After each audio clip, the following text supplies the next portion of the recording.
जैसे उच्च स्तरीय संस्थानों में जहां बायोकेमिस्ट्री लैब्स हैं पहले से, वहां पर भी आगे व्यवस्था कोविड की टेस्टिंग के निर्देश दिए हैं। सहारनपुर की लैब को क्रियाशील किया जाए, इसका भी आदेश दिया है। और एक सप्ताह के अंदर प्रदेश की टेस्टिंग क्षमता को बढ़ाकर उत्तर प्रदेश को टेस्टिंग में नंबर 1 राज्य बना दिया जाए, ये भी उन्होंने मार्गदर्शन और ये भी आदेश दिया। मुख्यमंत्री जी ने आयुष के चिकित्सकों, नर्सिंग और पैरामेडिकल के विद्यार्थियों को प्रशिक्षण भी देने का निर्देश दिया है, जिससे कि आवश्यकता पड़ने पर ऐसे लोगों को हम लोग, ऐसे छात्रों को, ऐसे वॉलंटियर्स को हम लोग अपने कार्य में लगा सके। L1, L2, L3 कोविड अस्पतालों में 52,000 बेड की व्यवस्था का कल उन्होंने निर्देश दिया था। आज उन्होंने ये भी निर्देश दिया है, आगे देखते हुए, कि इस व्यवस्था को कैसे 1 लाख बेड तक ले जाया जा सके, ये भी कार्य योजना कम से कम बनाने का निर्देश उन्होंने दे दिया है। मुख्यमंत्री जी ने जो आर्थिक गतिविधियां प्रभावित हुई हैं, इस पर विशेष बल देने के लिए कहा है। हम ये कहना चाहेंगे कि उत्तर प्रदेश सरकार ही एक कुछ ऐसी सरकारों में है जहां कहीं भी सरकारी तंत्र का वेतन कहीं रुका नहीं है और समय से मिला है, और इस महीने भी समय से वेतन मिल रहा है। ऐसे में वेतन देने के लिए आवश्यकता तब, इसलिए वेतन देने की आवश्यकता को देखते हुए इस बात की भी आवश्यकता है कि वैकल्पिक स्रोतों से राजस्व की वृद्धि हो। इसको ध्यान में रखते हुए मुख्यमंत्री जी ने एक कमेटी गठित करने का और उसमें कैश फ्लो में वृद्धि लाने की कार्य योजना बनाने का निर्देश दिया है। निवेश को भी बढ़ाने का निर्देश दिया है और उसके अंतर्गत उन्होंने आवास विभाग को आदेश दिया है कि वो फ्री होल्ड की कार्रवाई जो करना है वो लाए, कंपाउंडिंग की जो कार्रवाई है इसको भी जो है आगे बढ़ाए, जिससे कि राजस्व की वृद्धि भी हो, लोगों का काम भी हो जाए। प्रत्येक खाद्यान्न गोदाम में एक अधिकारी तैनात करने का निर्देश भी उन्होंने दिया है। राशन की दुकानों पर भी एक अधिकारी तैनात हो, ये सोशल डिस्टेंसिंग मेंटेन करे, घटतौली ना हो, इसके लिए भी उन्होंने आदेश दिया है। तो कई महत्वपूर्ण फैसले माननीय मुख्यमंत्री जी ने आज लिए हैं और इसी क्रम में जो है मैं आज ये बताना चाहूंगा, प्रमुख सचिव स्वास्थ्य नहीं है आज, वो बैठक में है। एक्टिव इन्फेक्शन यूपी में अब 1651 है, 1651, मात्र 1651। जो कुछ मरीजों की मृत्यु हुई है वो है 39। डिस्चार्ज मरीज जो हैं, जो घर जा चुके हैं स्वस्थ होने के बाद, 513 है। और मैं आपको बताकर खुशी होगी कि कुछ जनपदों में डिस्चार्ज मरीजों की संख्या काफी हो गई। मेरठ में, गाजियाबाद में, नोएडा में, जो पश्चिमी उत्तर प्रदेश के कई जिले हैं जहां अच्छी खासी संख्या में लोग डिस्चार्ज हो गए। लखनऊ में भी डिस्चार्ज हो गए। तो ऐसे में काफी डिस्चार्ज के मरीज हैं। पूल टेस्टिंग कल 520 पूल हुए हैं टेस्टिंग, जिसमें 2252 सैंपल टेस्ट हुए हैं और पूल टेस्टिंग में केवल 14 टेस्ट जो है पूल टेस्टिंग पॉजिटिव आई है। 14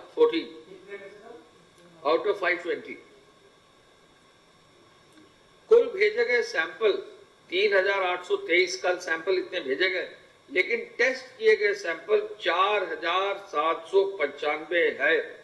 यानी सैंपल की टेस्टिंग की क्षमता 5000 तक पहुंच रही है।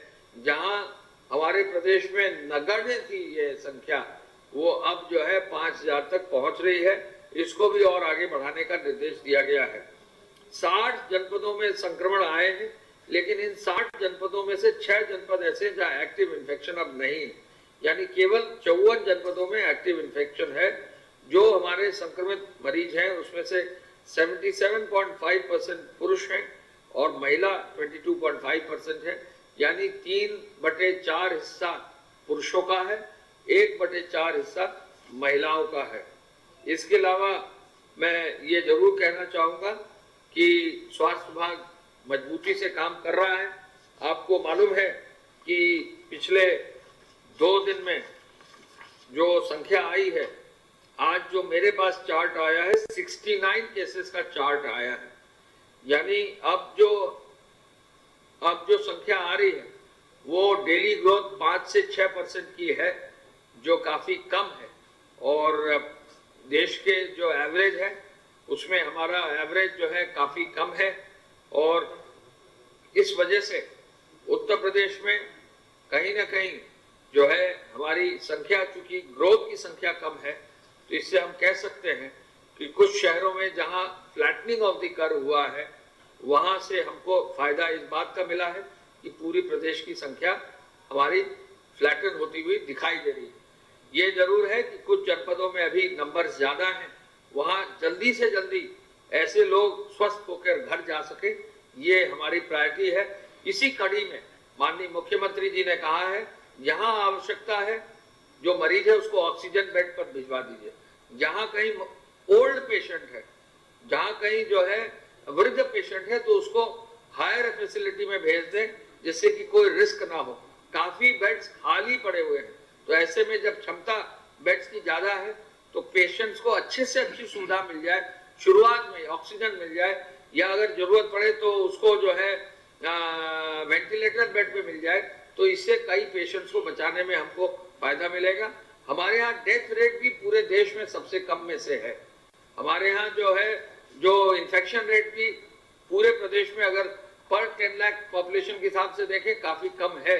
तो ऐसे में काफी अच्छा कार्य हुआ है और इस कार्य को और आगे बढ़ाते हुए आज मुख्यमंत्री जी ने अपनी बैठक की है। हमारे श्रमिकों को, छात्रों को लाने के लिए जो निर्देश दिया है वो मैं आपको बता चुका हूं। कुछ जो निर्माण कार्य शुरू हो गए हैं उनके बारे में मैं जरूर कहना चाहूंगा। अब यूपीडा के माध्यम से जो निर्माण कार्य शुरू हो गए हैं, तो कुल मिला के 11,000 से अधिक श्रमिक यूपीडा में कार्य कर रहे हैं। और ये भी हम आपको बता दें कि कुल मिलाकर लगभग 5,000 से ज्यादा मशीनें एक्सप्रेसवेज पे काम करना शुरू कर दिया। पीडब्ल्यूडी के कार्यों पर मुद्दा एक, बहस एक, नतीजा क्या होगा? कोरोना से तो बचेंगे, पर तरीका क्या होगा? अड़ी का मंच, कोरोना पर जबरदस्त पंच, देश के दिग्गज बताएंगे वायरस